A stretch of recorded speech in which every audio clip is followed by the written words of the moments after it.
Olá, seja bem-vindo a mais um programa da Central do Desbravador. Muito obrigado você que nos assiste por estar aqui de novo acompanhando mais um programa da Central. Hoje estaremos falando sobre a segunda parte da entrevista que a Monize fez com o Sérgio Rigoli. Sejam bem-vindos a mais um programa do Central do Desbravador. No programa anterior falamos sobre o que é ser um desbravador e no programa de hoje iremos falar sobre um evento que é muito esperado nos jovens desbravadores e nada melhor do que Sérgio Rigoli, obrigada pela presença, que possui muitas experiências, né, com esse tipo de evento. Contém até um museu, como você falou no programa anterior. E hoje vamos falar mais um pouco, né, o que é esse evento, onde ocorre, quais são os eventos que tem para esse ano ou o ano que vem. Bom, a gente estava falando um pouquinho antes do programa, né? O que o mais desbravador gosta de fazer no clube? Qual que é a coisa que eles mais gostam de fazer? Lógico que cada um tem suas preferências, mas o que mais desbravador gosta de fazer é participar de acampamento, principalmente de um tipo de acampamento que chama Campori. Eu falei no programa anterior um pouquinho. Essa é uma palavra de origem americana, que vem da palavra camp, que significa acampamento, e quando você coloca um EE no final, né, você dá um superlativo. Então, Campori seria um grande acampamento. No português a gente brasileirou, colocou Campori com I, né, no final, até porque fica mais fácil de entender. Né? Fala assim, vamos participar de um Campori, fica assim uma coisa assim, né? E o que é isso daí? Então, Campori é um acampamento que se reúne diversos clubes, ou de uma área restrita, ou de uma cidade, ou de um estado, ou de um país, ou até de uma que nós chamamos de visão, que é um continente, vamos dizer assim, né? E o que é interessante nesses Camporis? Bom, a primeira coisa é que Campori, os voadores chegam para lá já sonhando que ele vai para aquele evento. Eu posso contar a história do meu primeiro Campori nos anos 70, e a gente saiu de São Paulo, né, o nosso clube, eu pertencia a um clube, era mascote do clube ainda, pertencia a um clube lá no bairro da Lapa, em São Paulo, e foi uma rural e uma Kombi, o clube inteiro. Tudo amontoado, naquele tempo tinha negócio de cinto de segurança, né? Foi tudo amontoado com comida, fogão, as barracas eram aquelas barracas de lona do exército, que você abotoava a barraca em cima, né? Então, para a gente era uma coisa doida. Fomos para o interior, fomos para Pirassununga. Na verdade, é um lugar que até hoje é um lugar maravilhoso, né? O antigo lar Monte Sião, em Pirassununga, tem uma cachoeira de uns 40 metros, um lugar lindo, lindo, lindo. E chegamos lá, a gente encontrou um menino de 7 anos que morava no centro de São Paulo, né?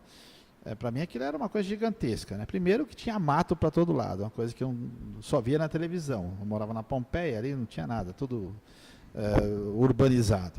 Segundo, que tinha clubes de diversos lugares. Da cidade de São Paulo tinha uns 3 ou 4 clubes ou mais, não me lembro. Eu lembro que tinha um clube do interior, que era o clube do interior, era de Hortolândia. Hortolândia era muito interior naquela época, né? O Duque de Caxias. E ali, então, ali por volta de 200, não chegava a 200 bravadores. Para a gente era uma multidão de gente, que no nosso clube devia ter no máximo uns 20, 22 bravadores. Então 200 era uma coisa louca, né? E ali naquele lugar aconteceram muitas coisas engraçadas, né? Eu podia contar pelo menos 2 casos engraçados. O primeiro deles, minha irmã mais velha, a Sônia, vai detestar se ela assistir esse programa, contar essa história dela. Ela era conselheira de uma unidade, era uma das chefes, vamos dizer assim, do clube, né? E a barraca era uma barraca de lona que a gente pegou do tiro de guerra, que era aquele molecada que fazia 18 anos, tinha que servir o exército obrigatoriamente, e tinha as barracas de campo deles. Então era uma lona verde, tipo aquela lona que usa para cobrir caminhão, só tinha aquilo. Então botava aquilo lá no chão, botava um pouco de plástico, coisa, cobertor, e dormia ali mesmo.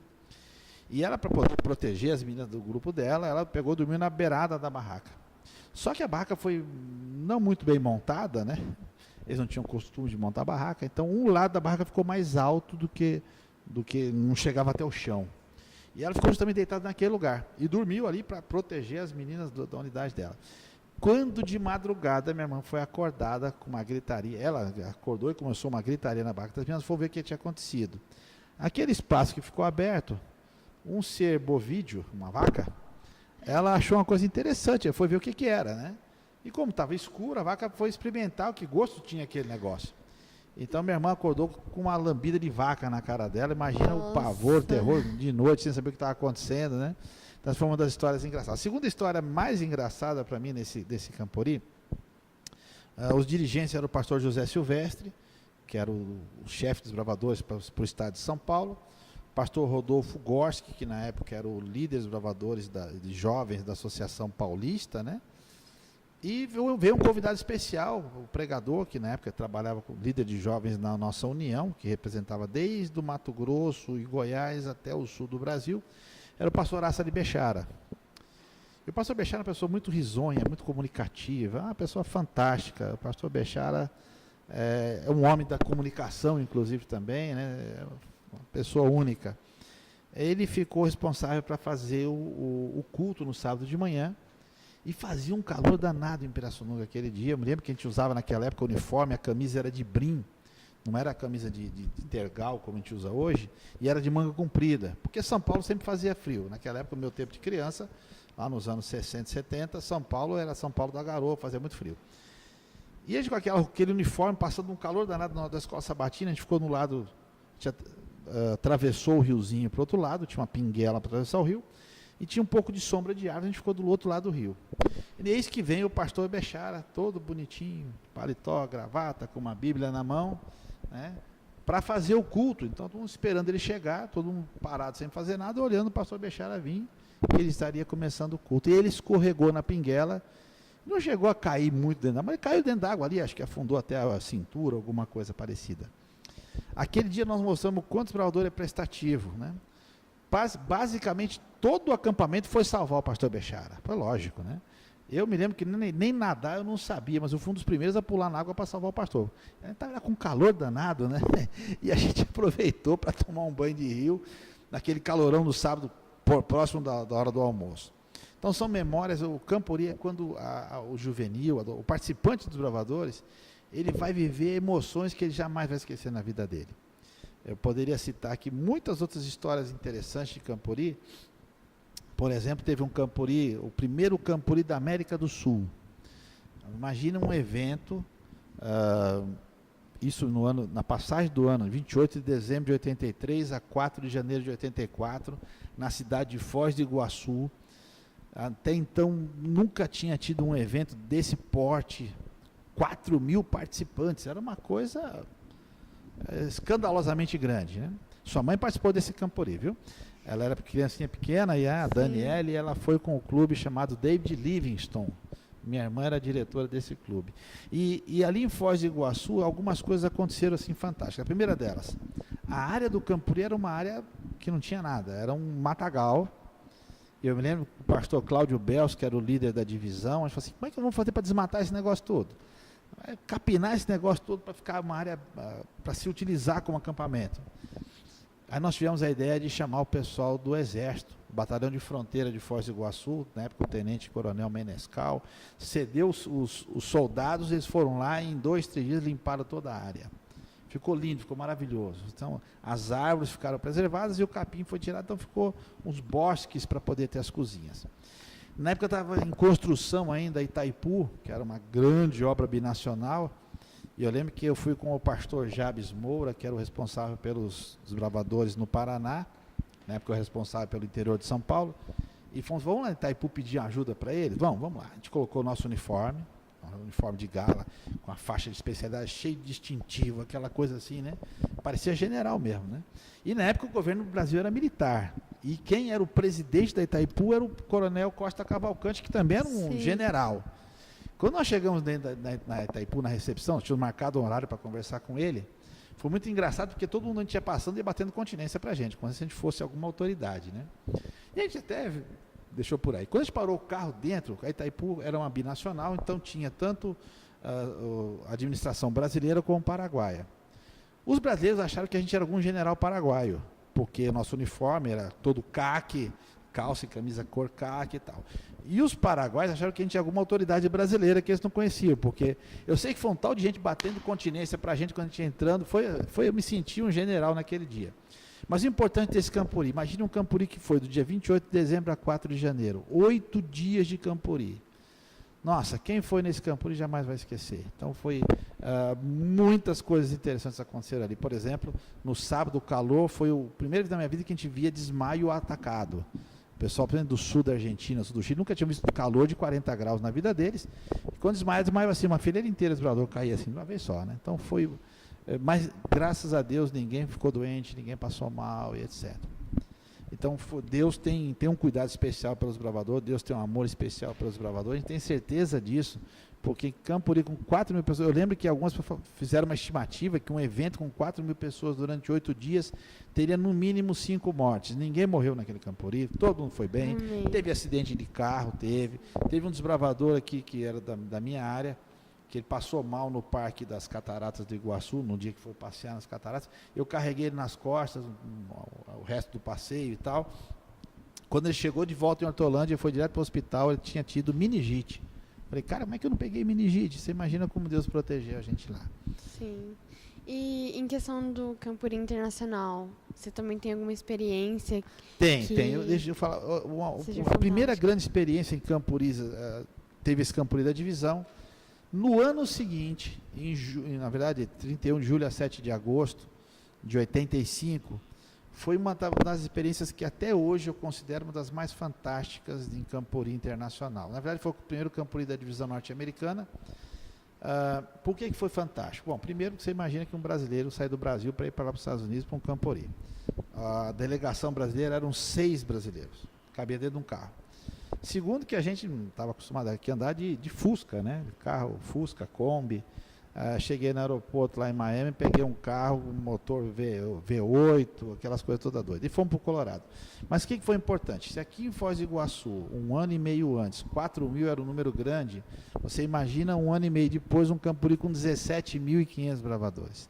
Foi uma coisa fantástica. Segundo detalhe que era importante, o Campuri foi feito em cima das montanhas rochosas, num lugar chamado Camp Hale, no meio da montanha. Aquela montanha, para você ter uma ideia, a água que a gente usava para tomar banho, para beber, água que vinha do degelo da neve. A água descia ali perto de Vail Pass, um lugar muito conhecido para esqui. Em Camp Hale, a água vinha do degelo, formava um riozinho, dali a água era usada para tomar banho, para beber, para tudo.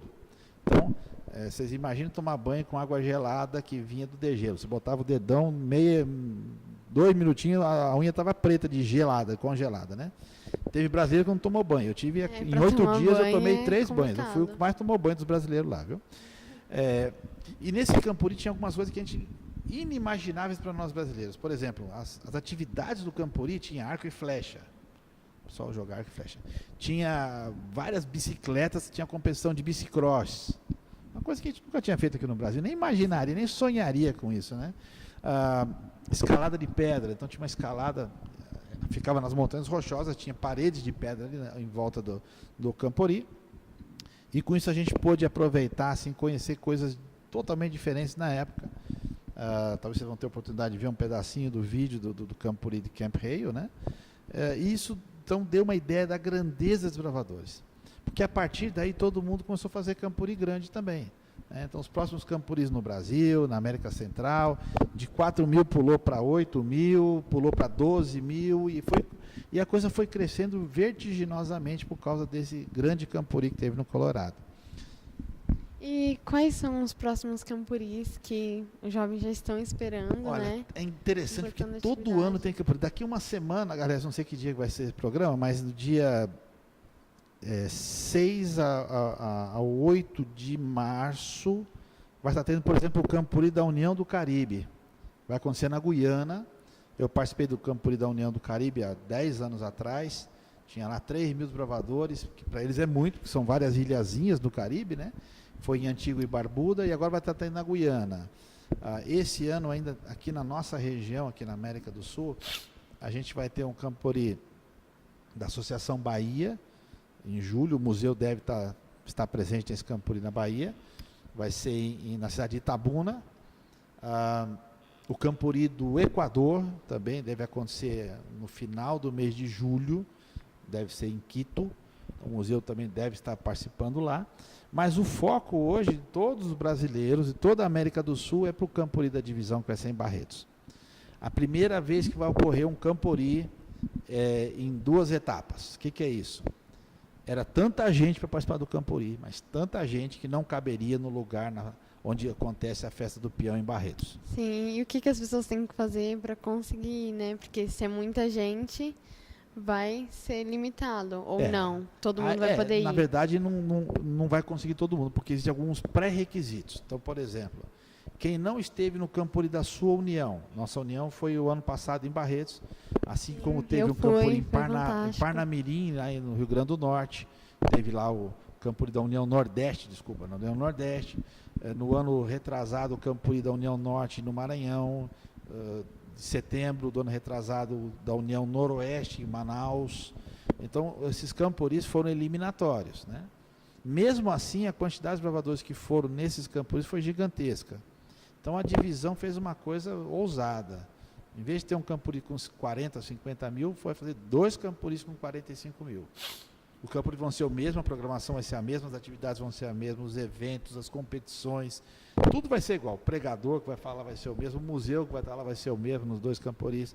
Só que metade vai participar da edição alfa e metade da edição ômega. Vocês imaginam o que é isso? Mês de janeiro, 40 mil vão estar assistindo o campuri no começo do mês e os outros 40 e 45 mil na outra metade do mês. Então vai ser isso é um esforço gigantesco, né? Vamos brincar que é um esforço hercúleo, né? Porque, cara, fazer o campuri já é difícil, fazer 2 ainda, nossa, aí é. Mas com isso a gente vai estar fazendo uma coisa que talvez seja o maior evento que a igreja jamais planejou fazer no mundo, com 90 mil desbravadores para participar de um evento, dividido em 2, mas seja como for, né? Para ter uma ideia, o Campuri Internacional, que acontece nos Estados Unidos desde 1985, se contar esse que eu contei do Colorado, né? Mas que desde 99 acontece no mesmo lugar lá em Oshkosh, no estado do Wisconsin, chamado de Campuri Internacional, deverá ter no meio do ano, em julho do ano que vem, 6 meses depois do nosso Campuri, está previsto por volta de 50 mil bravadores. Então o nosso vai ter praticamente o dobro. O legal é a experiência do acampamento e também a experiência de conhecer uma nova cultura, né? Sim. Não, deixa eu contar uma coisa para você de Campuri, interessante, cultura, você falou cultura é uma coisa fantástica, né? Desbravador é cultura.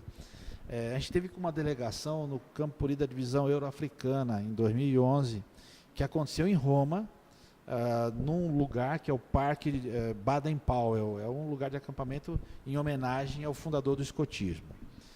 Uma das coisas mais curiosas que a gente entendeu lá, primeiro que era uma delegação, tinha gente do Amazonas, do Pará, do Rio de Janeiro, de São Paulo, Paraná, Rio Grande do Sul, e a gente viajou muito pela Europa, aproveitou, já que estava indo para lá mesmo, desceu em Barcelona, viajamos para Portugal, Espanha, França, passeamos em Paris, etc., e fomos para Roma, para o Campuri. Primeira curiosidade que a gente teve lá foi a seguinte: tinha gente com lenço de tudo que é cor. Mas como assim? A gente foi entender por quê. Você imagina que você estava andando de manhã, vinha uma pessoa em sua direção, como é que você ia cumprimentar ela? Bom dia, né? Aqui no Campuri da divisão sul-americana, você fala bom dia ou você fala buenos dias, porque ou fala em português ou fala espanhol. Lá tinham 11 países diferentes da Europa e mais alguns da África. Então fica meio difícil de entender. Aí a gente foi entender qual foi a função do lenço. Sim. Não o lenço do uniforme oficial, mas o lenço de atividade, cada país tem o seu lenço. Então, quando a gente via alguém com o lenço verde, por exemplo, né, com a faixinha vermelha e branca, já sabia, opa, esse daí é da Itália. Então, já chegava buongiorno e começava por aí. Quando era o lenço com as cores da França, a gente já chegava bonjour, ça va bien. Então, a gente já ia, era uma forma de identificar de que país que era e que língua que ele usava. Se era Alemanha, se era da França, da Espanha, de Portugal, por exemplo, o lenço, né, com as cores da bandeira lusa, né, verde e vermelho, a gente já tinha certeza que era um português de Portugal. Então já, bom dia, Patrício, como você está? E aquela coisa toda. Que coisa fantástica a questão da cultura, né? E cada clube, de cada país da Europa tem uma cultura totalmente diferente. Não só a língua, mas a cultura. Então foi um banho de cultura que a gente levou lá durante os 5, 6 dias de Campuri, lá em Roma. A gente pôde entender um pouquinho mais. E como é legal você ver que, apesar das diferenças, né, quando vai cantar o hino, todo mundo canta o hino. Pode ser na sua língua, mas o hino dos bravadores é o mesmo. É único. Né? As atividades são muito parecidas, os eventos são iguais. Eu costumo brincar o seguinte: pode mudar o país, mas o sorriso dos bravadores sempre é o mesmo. Né? É muito bacana isso daí. Voltando aqui para a América Latina, ano passado teve o Campuri em Manaus, né? que Retrasado. Sim, Retrasado. Manaus, o ano passado, exato. ano passado, Isso. certo? Perdão. E teve uma curiosidade Sim. em relação ao... Eu falei que no começo dos camporis, né, a gente tinha lá 200 bravadores, quando muito, um campori de uma associação, né? O primeiro campori que eu tive o privilégio de dirigir foi o primeiro campori da Associação Paulista Oeste. Na época a sede ficava aqui em Campinas, e a gente teve 200 bravadores, a gente achava que era o mundo dos bravadores, né? Quando a gente disse que a projeção, o crescimento foi tão grande dos bravadores, que o ano passado, no campori da Associação de Manaus, né, Associação Amazonas, foi o maior campori de associação do mundo. Tinha 12 mil desbravadores no campori de associação.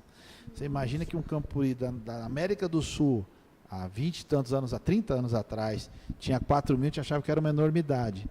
Agora, uma associação sozinha conseguiu fazer um campori com 12 mil desbravadores. Manaus, ali, o pessoal da Amazonas, eles são fortes. É espetacular o que eles fazem com os bravadores lá. Tem alguma outra história impactante que o senhor quer contar pra gente? Vou tentar contar em 3 minutos uma das histórias mais fantásticas que aconteceu em Campori. O ano foi 1999, e nós estávamos com uma delegação do Brasil no Campori Internacional que ocorreu em Oshkosh, no Wisconsin. Ali, a cada noite, sob o tema Discover the Power, ou Descubra o Poder, os pregadores vinham e contavam alguma coisa sobre Descubra o Poder de Deus. Uma das noites, por exemplo, ela descobriu o poder de Deus através da amizade. E ali, então, teve uma pessoa que na época não era nem tão conhecido, mas hoje ficou famoso, com a gravação do filme Até o Último Homem, o Desmond T. Doss.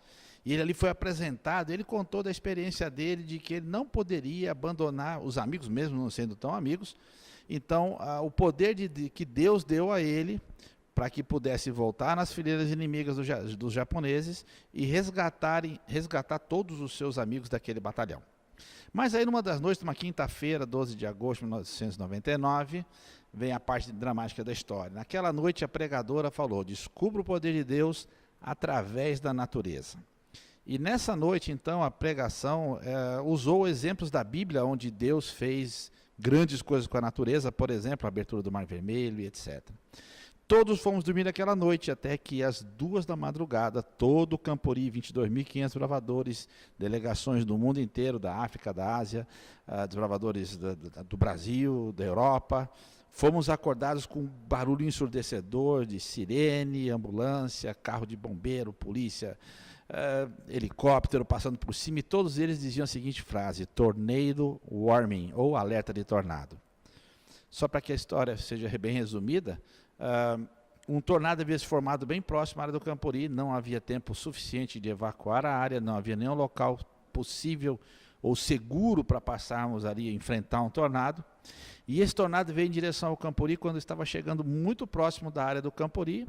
Aquele cone giratório destruidor abriu em 2 cones giratórios, passando um ao lado direito do Campori, outro ao lado esquerdo do Campori. Tudo que estava para fora da área do Campori foi destruído. Dentro da área do Campori, nem uma barraca saiu do lugar. E após passar por aquele lugar, pela área do Campori, em Oshkosh, o tornado, os 2 cones giratórios se juntaram novamente e seguiram novamente destruindo tudo que via pela frente ao lado norte. A mensagem é a seguinte: Deus ama o desbravador mais do que tudo. E se preciso for, ele vem do céu, ele abre um tornado, ele seca o mar, ele faz qualquer coisa para proteger aqueles filhos que ele mais ama nesse mundo, que são os bravadores. Valeu, obrigado. Onde a gente pode saber mais sobre essas histórias ou ver mesmo um pouco sobre o seu museu, sobre você? Você pode passar nas suas redes? Nós hoje temos no museu, nós temos uma página no Facebook. Você entra lá, Museu dos Desbravadores da DSA. DSA significa Divisão Sul-Americana. Museu dos Desbravadores da DSA, você vai ver o link aqui. Ali você vai poder ver muitas histórias de Campori, muitos itens interessantes dos bravadores, inclusive a história do tornado. Tem um vídeo da história do tornado, a tela da televisão do canal Fox mostrando o que aconteceu com esse tornado, né?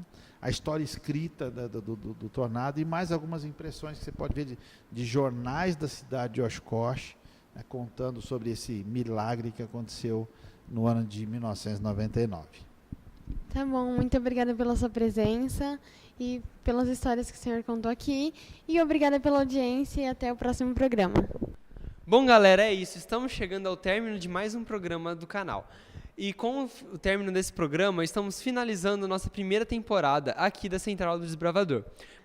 Gostaríamos de agradecer à Igreja do NASP Hortolândia, na pessoa do pastor Elbert. Gostaríamos de agradecer à comunidade jovem da Igreja do NASP Hortolândia, a pessoa do pastor Didio. Gostaríamos de agradecer ao NASP Hortolândia, ao Viva 7, à TV Hortolândia. Gostaríamos de agradecer também ao canal do Nosso Canto e ao canal 8. Gostaríamos de agradecer especialmente a você aí de casa que está nos acompanhando desde o começo do nosso canal. E a você mesmo que chegou agora e já está nos acompanhando. Estamos fazendo, como término de temporada, uma campanha lá no nosso Facebook, que vai estar aparecendo aqui na descrição do vídeo e aqui na GC. Tem um post lá no nosso Facebook falando término de temporada. Ao clicar nesse post, você curte, compartilha e comenta a hashtag SouCentral. Eu sou Central. E nessa hashtag, você estará concorrendo, os 5 primeiros que comentarem, né, estarão concorrendo a 5 brindes que nós temos aqui do canal. E é isso aí, pessoal. Estamos finalizando por aqui e até a nossa próxima temporada.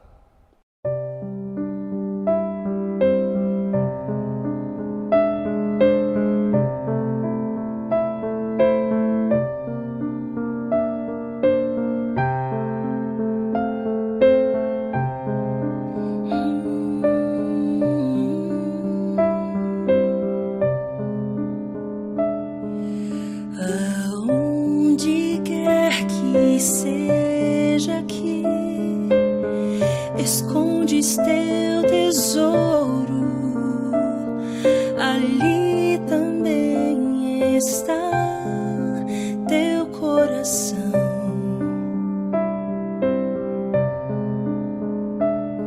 Se aqui na terra ao esconderes, ladrões podem roubá-lo, ou podes escondê-lo lá no céu.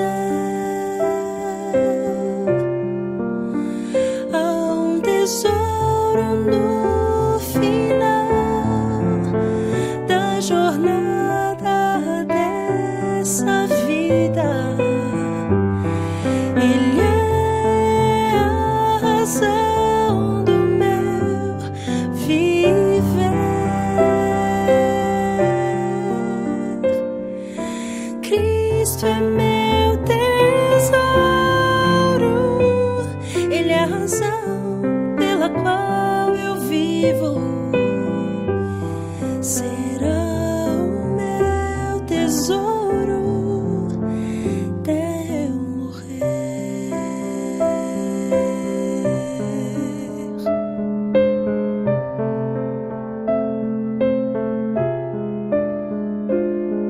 Se pensas hoje onde vais, ou qual será o caminho, existe um mapa para todos nós.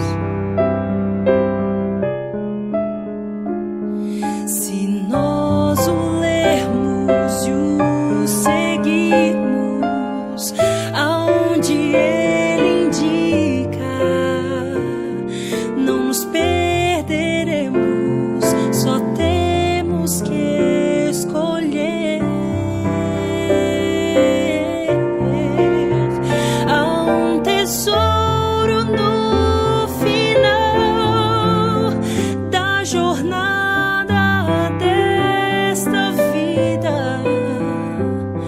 Ele é a razão do meu viver. Cristo é meu tesouro, Ele é a razão pela qual eu vivo. Será o meu tesouro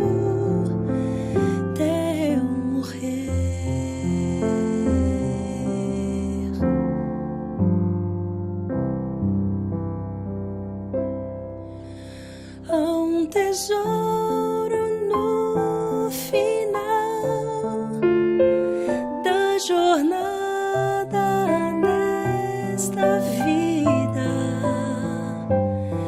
Ele é a razão do meu viver.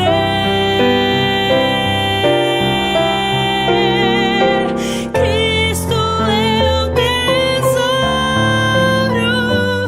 Ele é a razão pela qual eu vivo.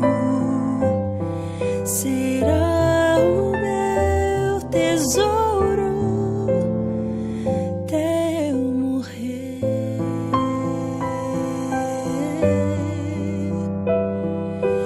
Cristo é meu tesouro.